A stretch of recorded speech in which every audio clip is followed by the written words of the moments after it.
ይሄው አሁን አክሱም ላይ ሙስሊም ወንድሞቻችን እህቶቻችን ጁምዓ ሰላት አትሰግዱም ብለው ቁርአን ቀደው ሂጃብ አትለብስም አትማሩም ብለው መስገዳችሁን ብለው አዛ ያደርጓቸው በገዛ ሀገራቸው በገዛ መሬታቸው በኖሩበት ሀገር አዛ ያደረጓቸው ነው።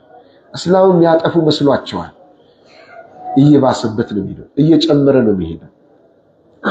እሱም ያሉ ሙስሊሞች እንደ ግለሰብ ነው ለዲናቸው እየታገሉ ያሉት፣ ለእምነታቸው እየታገሉ ያሉት።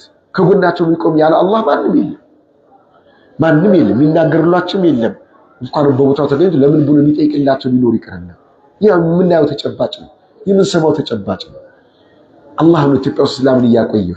አክሱም ላይ ያሉ ሙስሊም ወንድሞቻችን አላህ ይድረስላቸው፣ ሐቃቸው የሚከበርላቸው አላህ አድርግላቸው፣ መሳጅዶች የሚገነባላቸው አላህ አድርግላቸው፣ የቀብርን ስፍራ አላህ ይስጣቸው። ብዙ መራኪዞች እስላም የሚማሩበት የሚያስተምሩበት መራኪዞችን አላህ ይገንባላቸው። እንደዚህ አዛም ያደርጉትም ሂዳያ አላህ ይስጣቸው።